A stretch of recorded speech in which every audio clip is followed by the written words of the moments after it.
Hey kids, it's me, Mr. Taylor. Since we had class canceled today, I wanted to make a couple videos to talk about some of the stuff that I was going to talk about in class. I'm going to try to make these videos short because if they're too long, they become difficult to upload to YouTube. And so I want to focus this specific video on MLA citation, as that's one of the components, one of the pieces of criteria for the first draft of your summary and synthesis essay with a writer's memo. So a couple things to keep in mind.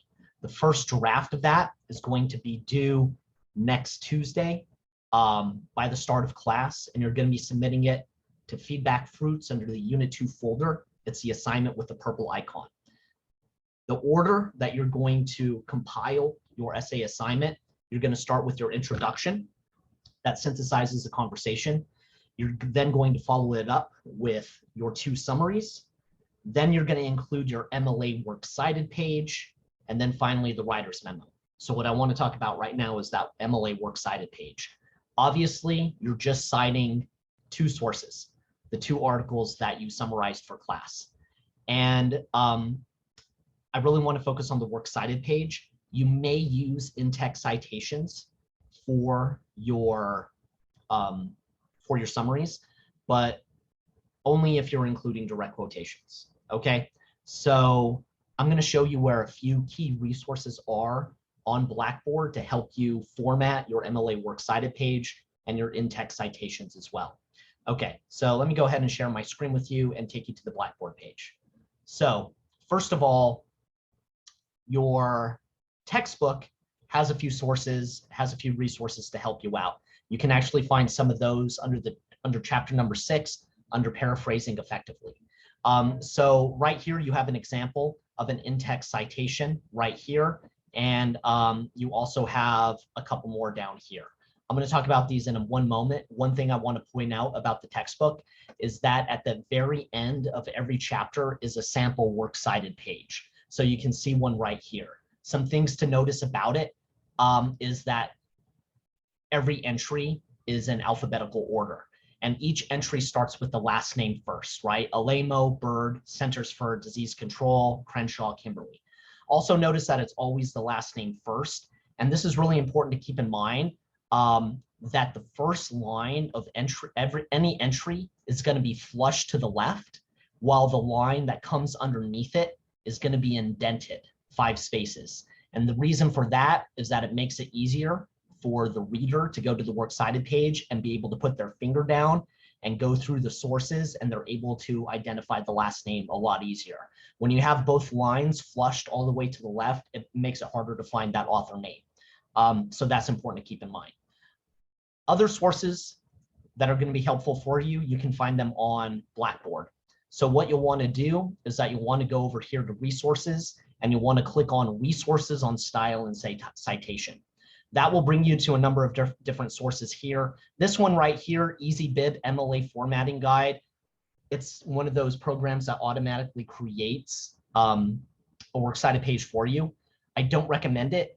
I figured from my own experience, it messes it up nearly every time. And so like, even if you do use it, you're going to have to double check it with an MLA formatting style guide. And I think it's just faster to create it yourself manually. What I would use is this one right here, the Purdue OWL MLA Formatting and Style Guide.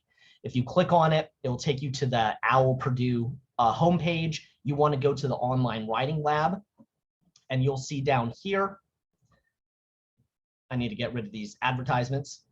You'll see right here that you can find a quick link to the MLA guide right here in the left-hand corner, or rather the left-hand column. Go ahead and click on it. This is the style guide that we're using, Modern Languages Association. For English classes, this is what you typically use. So we're going to be using that for this class. So the way to navigate it is pretty simple. You'll see, let's see, where is it? The Formatting and Style Guide. You want to go ahead and click on it right here. And what we're looking for are 2 things. We're looking for MLA in-text citation, the basics, and we're also going to look for the MLA sample works cited page. I just want to click on this real quick and show you again. Notice the way that the last names are all flushed to the left and the second line is indented. That makes it a lot easier for the reader to make sense of. Notice that works cited is at the very top and it's centered. It's made center in the page.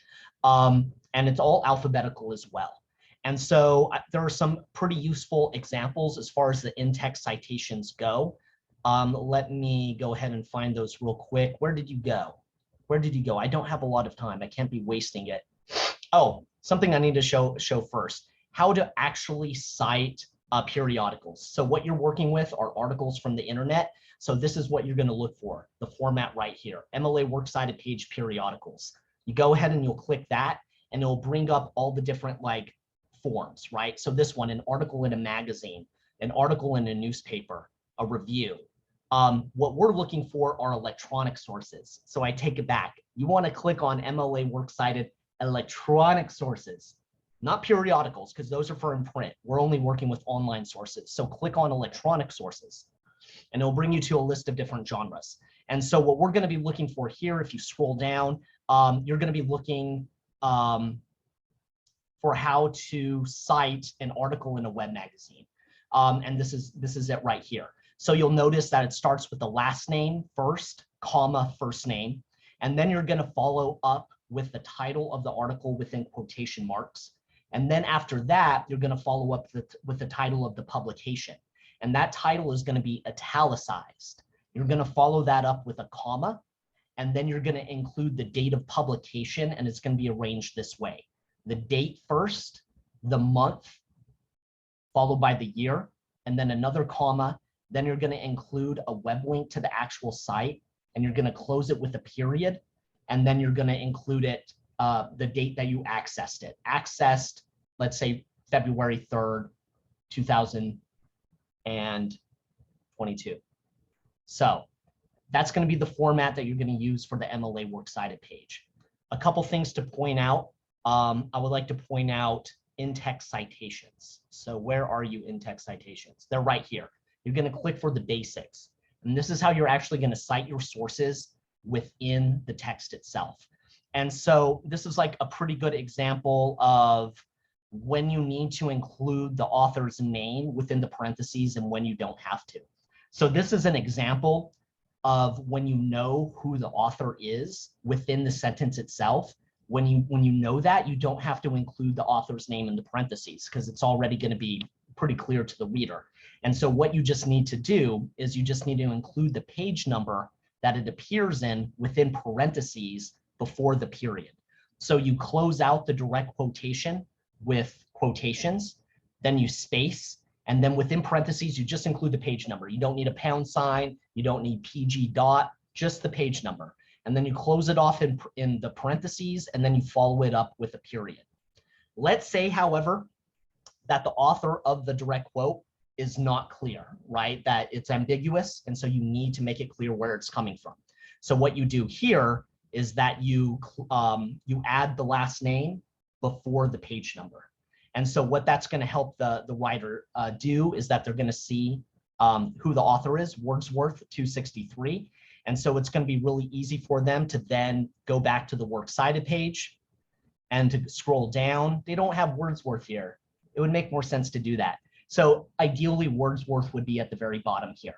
And so it's like the in-text citations are going to correspond with the Works Cited page. I would like you to get some practice with this specific format in English 1301, because you could have teachers and professors later on at Texas Tech University who are real sticklers about MLA format. And if you don't get it exactly right, they're going to dock points. And so I want to use this time in 1301 to practice it and get it right on the first try. Let me just go and point out those other examples from your textbook. I just want to show you another example of the way that it works. If you go back to the section on paraphrasing, you'll see down here that we have a quote, a quotation with no attributive tag. We don't know where that quotation came from. And so the author very helpfully puts the last name first in the parentheses, followed by the page number. So that way I can go to the Works Cited page. I could scroll down to the very bottom and I can see, Sherry Turkle. So that quote is from this book, Alone Together, We Expect More from Technology and Less from Each Other. And so for unit number 2, you're probably not going to be using a lot of in-text citations. You don't need to use citations if you're paraphrasing. I don't expect that, but you should include a page number if you're using a direct quote. How do you actually figure out what the page number is for an online article? A really good trick is, let me see if I can bring up Grist real quick. Let me go to the Unit 2 folder and bring up the article. So if I was trying to figure out like the page that it appears on, what I would do is I would count the number of pages where it appears. So what I would do is, let's say that the quote is down here at the bottom, right? Like I wanted to capture this quote right here. Come on, lay off the ads. I want to quote this properly. I'm going to go to the top and I'm going to look for the page down key on your keypad. It's PGDN. And I want to start from the top and I want to count every time I press it. 1, 2, 3, 3. So it appears on page 3. And so when I cite it as a direct quotation, I'm going to include parentheses 3. And it's going to be clear who the author is because you've already used the attributive tags within your summary. So it'll be really easy for the author, or the reader rather, to go to the works cited page and find that author name. I'm going to stop here because I want to make sure that this file is easy to upload to YouTube. I hope this was helpful for you. If you have any questions about the MLA works cited page, please let me know. Good luck on your essays. I will send an email out pretty soon to talk about it a little bit more in depth. Okay, sayonara.